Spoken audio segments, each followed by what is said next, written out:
Hey, this is Shana Meyerson with YOGAthletica in Los Angeles, California. Here to teach you 7 very common mistakes that people make in Utthita Hasta Padangusthasana. Go ahead and file this one in the things you didn't know file. Most people are making some, if not all of these mistakes in their posture.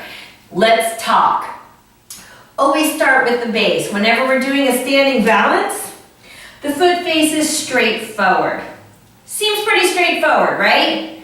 I mean, like the concept of your foot being straightforward is pretty straightforward. However, almost everybody, in order to achieve better balance, turns their foot out. So go ahead, check out your pose. Just go ahead, fake it till you make it. Take your foot up, lift it, and then look down and see. Is your foot facing forward, or is there a chance that you turn it slightly outwards to help you with balance?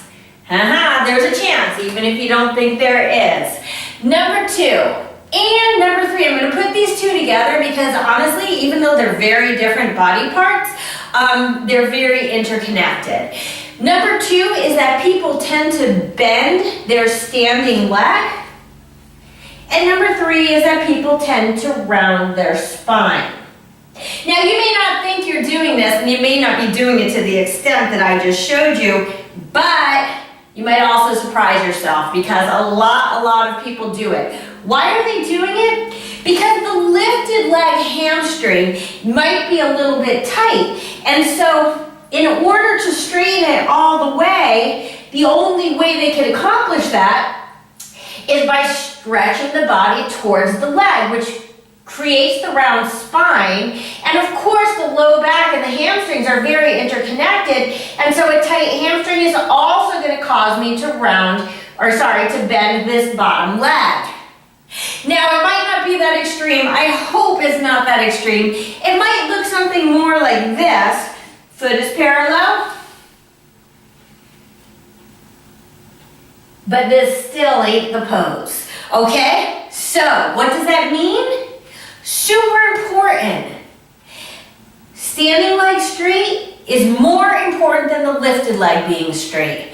And standing leg straight will often accommodate spine straight. So, can't straighten your top leg? No problem. You can take your pose here, and it's no problem. My leg is straight, my spine is straight, this knee is bent, still kosher. Not everybody has hamstrings that lengthen all the way out. It's okay, yoga forgives that.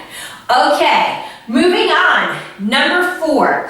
Let's say that you are that person, don't take it personally, who bends your top leg. It's okay, one day it will straighten. You gotta practice, right? You gotta stretch those hams all the time.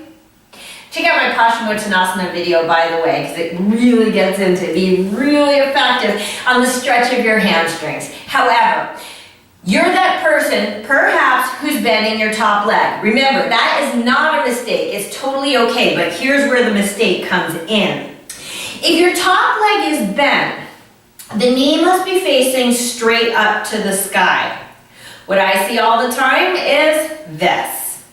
This is not the pose. So, when I'm taking the pose with a bent knee, that means my leg is as straight as possible, but my standing leg is straight and my spine is straight. Top leg might be bent. Instead of just sort of drooping the knee open, I hug the knee in to the arm. Okay? I'm going to go backwards a little bit. Let me just put in sort of a error number 2.5 because the first error, the first of the 2s, the second error was that your standing leg is bent. 2.5 would be if you do the opposite, by the way, which would be to say to lock that knee backwards. Remember that when we're in a standing balance, you never want to lock your knee. There's always a micro bend. A micro bend means it's not something that necessarily someone else can see, but it's something you can feel. A little release behind the knee to relieve any tension so you're not making your knee disappear into your leg. Okay, so number 5 is the mistake I see all the time. It's people who believe that this pose is a leg lifting contest. And they take their pose something like this. Okay? Is that you? Because that ain't the pose. This is not a leg lifting contest. How do you know how high your legs should be? Well, the hips should be more or less square to the floor and square forward. So if I overlift my leg, I overlift my hip and I open it to some extent. If, however, I keep my hips square and so meaning square to the floor and square forward, then the leg is not going to go nearly as high, but it'll stay in the pose. So from the side, watch the difference in the hip. If I take my leg and I lift too high, you see how the hip opens. So I want to drop that hip down so it's sort of rolling down and out. You'll feel like your top foot might be turned out just a little bit. So instead of like going straight up with the toes, it will probably be a little bit out because as the femur rolls externally to keep the hip joint in, so shall the toes. Okay, getting into the foot, how we hold the foot. Yoga, let's talk about a little bit of Sanskrit, okay? Sanskrit geeks, Utthita means extended. Hasta, hand. If you can't remember that, just remember hasta la vista, baby. Hasta is my hand. Pada is my foot. Now, here's where people make a mistake. They think it means that this pose is Utthita Hasta Pada means something about extended hand to foot. What comes after? Anga, which is a limb. What's a foot limb? It's a toe. And Angusta, which means big. So my Pada Angusthasana means the big limb of the foot, i.e. your big toe. Why am I bringing this up now in the middle of the video? Because so many people are taking this as a Utthita Hasta Padangusthasana, meaning they're grabbing the foot instead of the toe. The answer is right in the name. This is a yogic toe lock.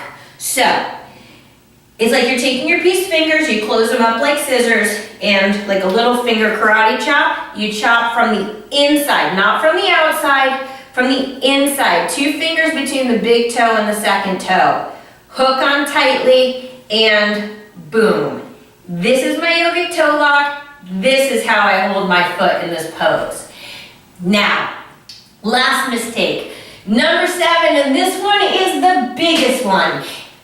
Everybody makes this mistake, except me. And you, now that you're watching this video, it has to do with the shoulders. Now, remember I told you in the beginning that when people's hamstrings are feeling a little tight, that they tend to round their spine to get closer to the leg, right? Okay, you already know that's wrong. But another thing that they do to get their hand closer to their foot so they don't have to stretch so much into the hamstrings is, and if you don't think you're doing this, go watch yourself on a video because 99% of people are doing this, is that once they grab their toe, they pull the shoulder forward with the leg. You see where my shoulder is in space? Now, in fact, the shoulder should be embedded, like the humerus, the funny bone, should be embedded into the shoulder. So watch the difference. Instead of being here, you're here. You see how that pulled way back? You could even go against a wall to feel that. You take the leg, notice how the shoulder pulls out, and see if you can pull it back until the shoulder hits the wall. That keeps your hamstrings honest, but it might not make them so happy because it might turn out that you need to bend your knee to accommodate this. top knee. Remember, it's okay as long as it's hugging to the arm. Okay, so how do I keep turning sideways because I'm like, which direction should I face? How do I keep that shoulder down, back? Well, this is how I like to do it. Once I have my grip, I place 2 fingers, 3 fingers, 4 fingers, doesn't really matter, right here, right in the crease of the shoulder. And as my leg goes forward, I press my hand in. If I feel any push back into my hand, it means I went too far. So I keep that back, and as this leg goes forward, this right hand makes sure that left shoulder stays back and honest. Okay? I'll do it from this side as well. So, I grab my toe, take my hand right into the crease of the shoulder so I can feel any pressure if it happens. Keep that shoulder back, and I extend from my hamstring. You see how the shoulder stayed back? Not popping forward, but back in space. How many of these mistakes have you been making? This is Shana Meyerson with YOGAthletica, here to teach you the things you didn't know to give you the best, most amazing, most awesome practice on earth. Be sure to check out my Venmo channel as well for full-length classes that will challenge you and revolutionize your practice. Have an awesome day.